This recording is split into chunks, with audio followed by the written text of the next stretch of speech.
What do you think is more effective, a good story or a good sermon? Well, that's a toughie.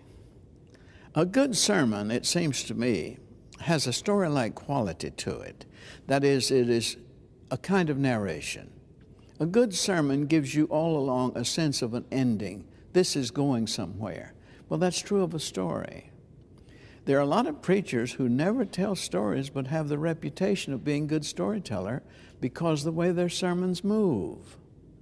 Movement is more important than structure because it's not going to be pictured on a camera, it's going to be heard by the ear. Now, a good story, if it fits and if it's appropriate, is powerful because it reminds most of the people in the house of something that happened to me when I was 9 years old. My father did that. I remember the church back home. And here, everybody then has something they want to say. And that's what good preaching does. It causes people to want to say something themselves. So it's a toss-up.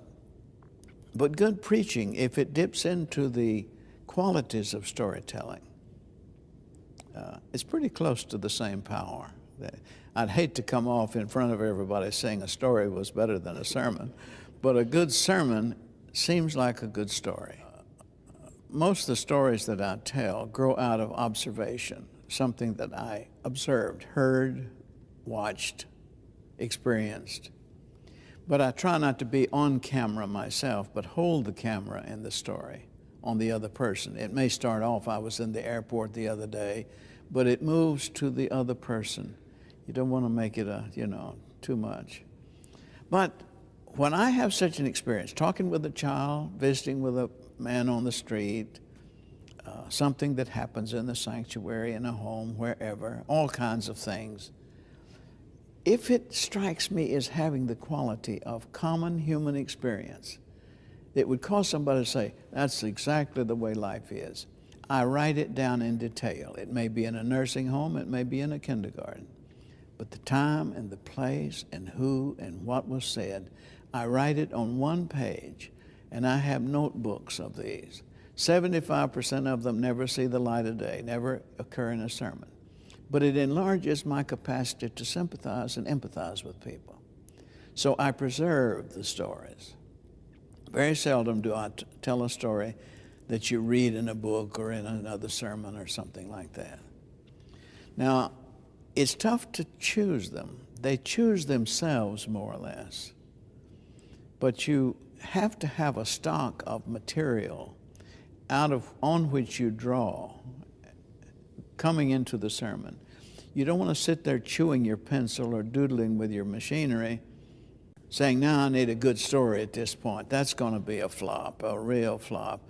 There will be experiences you've had, things you've observed that would say, let me in right here. I fit right in here. And you'll have a hard time keeping it out. I don't have any order or a catalog or subject arrangement of these stories. They're just there. And I reread them sometimes and mess up sometimes. But I don't believe you should avoid experiences you've had. But you have to believe it's not unique to you.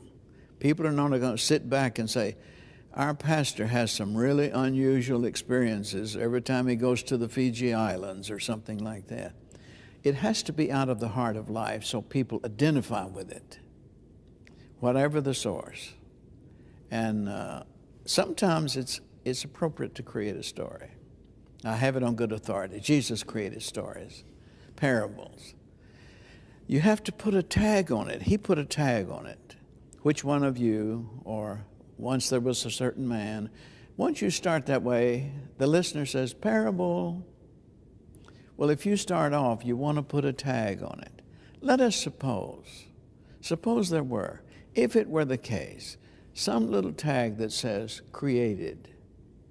I usually insert an absurdity in a story so that everybody knows it's not fact, it's created. But the fact that it's created doesn't lessen the quality. You don't want it to be fakey, trying out stuff on the listeners, but experiences from life that you've observed that intrude themselves into your sermon saying, now here's where I fit into your preaching. Otherwise, if you're grabbing for stories, you'll use one too soon or too late.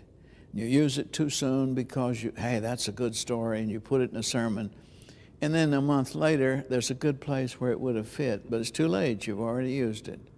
It's a delicate piece of material.